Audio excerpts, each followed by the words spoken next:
मात्र 1 रुपए के पैकेट से बनाई 2 करोड़ की कंपनी, 5,000 का एसी, 8,000 का सोलर फ्रिज। इन्वेस्टर समिट में आए 5 स्टार्टअप की कहानी। AIN news 1। भदोही की कालीन पर अमेरिका का इन्वेस्टमेंट, 5,000 रुपए का एसी, 8,000 रुपए की फ्रिज। 1 रुपए के पैकेट से आइडिया लेकर 2 करोड़ की कंपनी खड़ी कर देना।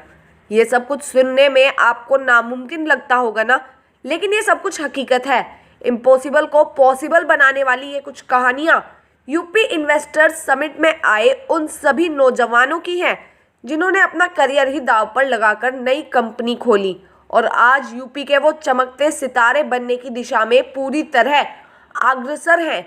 मीडिया की टीम ने समिट में शामिल हुए कुछ अलग अलग फील्ड के 5 लोगों से जब बात की और उनकी कहानियां जानी और उनके स्टार्टअप के आइडियाज जाने, आइए जाने कामयाबी की इन 5 कहानियों को करीब से।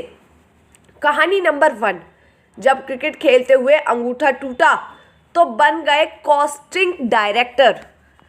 22 साल के वैभव मिश्रा अंडर 16 में क्रिकेट खेलते थे।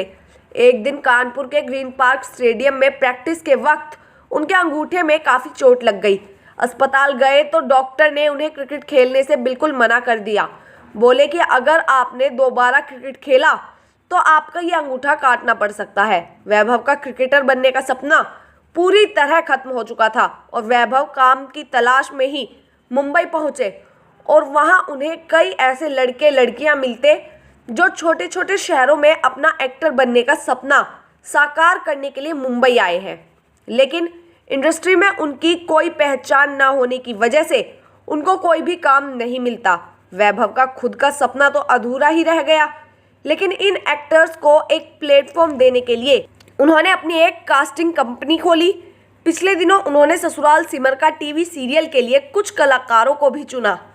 आगे उनकी तारक मेहता में भी कास्टिंग के लिए उनकी बात चल रही है। वैभव नोएडा में बन रही फिल्म सिटी को लेकर बहुत ज़्यादा उत्साहित है। उनका मानना है कि इसकी शुरुआत होने से यहाँ के कलाकारों को भी मुंबई में स्ट्रगल करने के लिए नहीं जाना पड़ेगा और इसमें नए कलाकारों को भी मौका मिलेगा। उनका सालाना टर्नओवर पूछने पर वो बताते हैं अभी शुरुआती दौर है, सालाना करीब 20 से 22 लाख रुपए का तो हो जाता है। इसे आगे अभी उन्हें और बड़े लेवल पर पहुंचाना है। कहानी नंबर 2। मात्र 3 स्टूडेंट्स ने किसानों के लिए बनाई सोलर पावर कंपनी।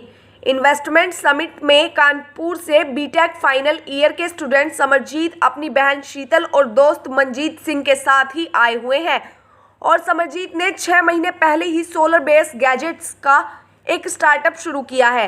वो इस वक्त solar power bank, solar refrigerator, solar air conditioner और सोलर प्लांट केयर जैसी चीज़ें भी बनाकर लोगों को बेच रहे हैं। जाने ये आइडिया कहाँ से आया पूछने पर वो बताते हैं कोरोना संकट के बीच मैंने बीटेक में एडमिशन लिया था। उस वक्त कॉलेज की एक प्रोफेसर ने सोलर से जुड़े कुछ प्रोजेक्ट उनको दिए। उसे पूरा करने के बाद इस फील्ड में इंटरेस्ट बढ़ा तो सोलर ऑटो सैनिटाइजर मशीन भी बना दी। इसके बाद अपनी ही पॉकेट मनी से बचाए हुए 20,000 रुपये से मैं लगातार इस पर नए नए एक्सपेरिमेंट करता रहा और कई ऐसी चीज़ें भी बना दी जो आज लोगों को काफ़ी ज़्यादा फ़ायदा कर रही हैं। खास तौर पर किसान और स्टूडेंट्स के लिए ही हमने ये काम शुरू किया है। अपने इस आइटम को लेकर समरजीत कहते हैं मेरा ग्राहक गांव से है, इसलिए हम सारी चीज़ें उनके ही बजट में तैयार करते रहते हैं। हम सोलर रेफ्रिजरेटर मात्र 8,000 रुपये में देते हैं। सोलर पावर बैंक की कीमत केवल 1,500 रुपये रखी गई है। सोलर एयर कंडीशनर की कीमत 5 से 6,000 तक ही रखी गई है। घरों में लगने वाले सोलर प्लांट केयर को लेकर रिसर्च कर रहे हैं, जल्द ही उसे भी हम मार्केट में लाएंगे।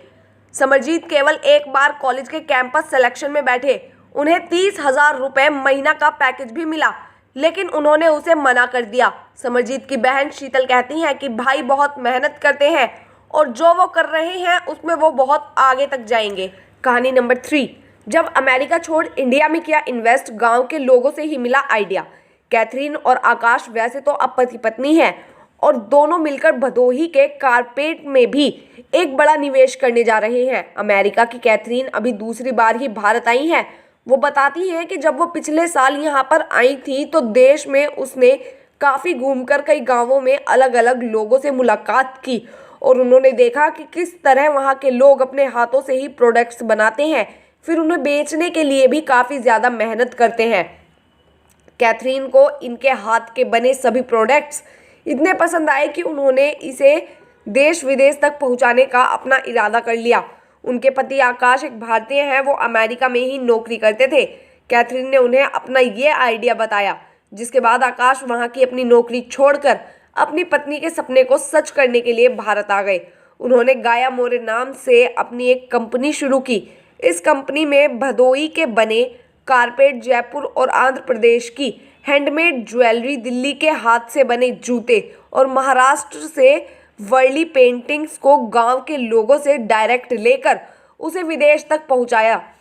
वो बताते हैं कि हमारी कंपनी में सिर्फ प्रोडक्ट ही नहीं, बल्कि उस प्रोडक्ट की पूरी हिस्ट्री और उनको बनाने वाले आर्टिस्ट के बारे में भी पूरी तरह बताया जाता है। आकाश कहते हैं कि वो जितना अमेरिका में कमा लेते थे, फिलहाल वो यहाँ उसका 20% भी भारत में कमाई अभी नहीं हो रही है, लेकिन ये काम उनकी पत्नी का एक सपना है, इसलिए वो अब इस काम को ही आगे बढ़ाना चाहते हैं। कैथरीन कहती हैं, मैं इंडिया से नहीं हूँ, लेकिन मेरा दिल पूरी तरह इंडियन है। मुझे इस देश पर बहुत गर्व होता है, इसलिए मैं अब भारत के हर प्रदेश में घूमकर वहाँ की लोकल हैंडमेड चीज़ों को अपने प्लेटफॉर्म पर ही लाना चाहती हूँ। कहानी नंबर 4, मात्र 1 रुपए के पैकेट से आइडिया लेकर खड़ा किया 2 करोड़ का बिजनेस। राहुल वार्ष्णेय और उनकी पत्नी चंचल अपने बिजनेस को अब 10 से ज्यादा जिलों में पहुंचाने में लगे हुए हैं। लखनऊ के ऐशबाग से आए राहुल वार्ष्णेय ने 2009 में सत्यम फूड्स नाम से एक कंपनी शुरू की। जब उन्होंने बिजनेस की शुरुआत की तब उनके पास कोई भी नौकरी नहीं थी, लेकिन 1 रुपए वाले नटखट के पैकेट ने उनकी इस पूरी जिंदगी को ही बदल कर रख दिया। राहुल कहते हैं, ग्रेजुएशन के बाद जॉब के लिए उन्होंने कई बार ट्राई किया, लेकिन उन्हें मनचाही नौकरी नहीं मिली। घर पर खाली बैठने से अच्छा था कि कोई बिजनेस शुरू किया जाए। हमारे टाइम पर सभी जगह के बच्चों के बीच में नटखट बेहद पॉपुलर था। उससे आइडिया लेकर मैंने फूड बिजनेस में जाने के बारे में सोचा। दोस्त की मदद से सत्यम फूड नाम की मैंने एक फर्म रजिस्टर करवाई। इसके बाद 3 लोगों ने मिलकर लखनऊ में छोटा सा एक कारखाना लगाया। सबसे पहले गाँवों और छोटे जिलों को ही हमने टारगेट किया और अपनी नमकीन का नाम हमने धमाल रखा। घर घर जाकर व्हीट पफ्स के पैकेट भी सेल करवाए। पहले महीने मात्र 10,000 की बिक्री हुई तो इससे हमारी हिम्मत बढ़ती गई। 14 साल बीत गए हैं। 3 लोगों से शुरू हुआ स्टार्टअप अब 35 लोगों का हो गया है। यूपी में हमारा नेटवर्क बाराबंकी, रायबरेली, मुरादाबाद और गोंडा में भी है।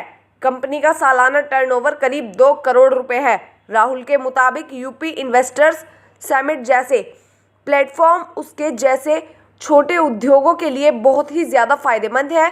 यहाँ आकर उन्होंने अपने प्रोडक्ट्स को बड़े इन्वेस्टर्स के सामने अच्छे से प्रेजेंट किया है और उन्हें रिस्पॉन्स भी अच्छा मिला है। राहुल कहते हैं, आने वाले 5 सालों में मैं धमाल नमकीन को यूपी के 50% गाँवों तक ही ले जाना चाहता हूँ। इस बीच हम पार्ले, नेस्ले और ब्रिटानिया जैसी फूड कंपनियों से भी संपर्क कर रहे हैं ताकि सत्यम एंड फूड्स को नेशनल ब्रांड बना सकें।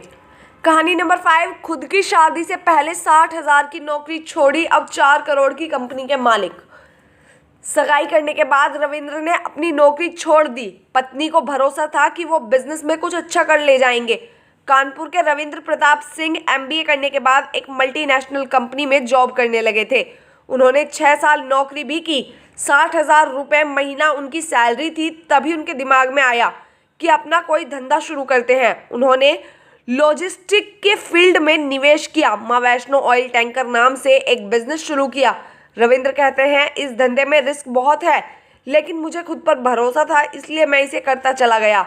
आज मेरी 4 करोड़ की कंपनी बन गई है।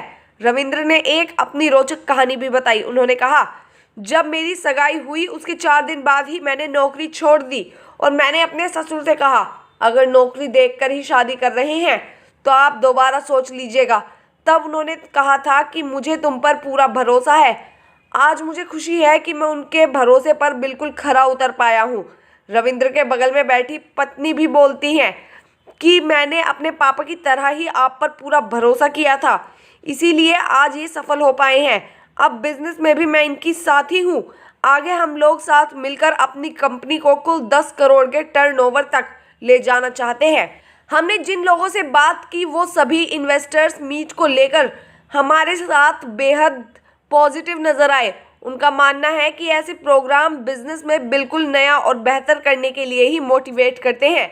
लोगों ने कहा कि उनके लिए इन्वेस्टर्स समिट अपने आइडिया पिच करने का प्लेटफॉर्म तो है ही, साथ ही उन्हें दूसरे इन्वेस्टर्स की कहानियों से भी बहुत कुछ सीखने को मिलता है। ऐसी ही मज़ेदार खबरों के लिए देखते रहिए हमारा चैनल AIN News 1। हमसे जुड़े रहने के लिए हमारे YouTube चैनल को सब्सक्राइब करें और बेल आइकन को दबाएं। और आप ये वीडियो अगर Facebook पर देख रहे हैं तो लाइक ज़रूर करें और ज़्यादा से ज़्यादा शेयर करें। धन्यवाद।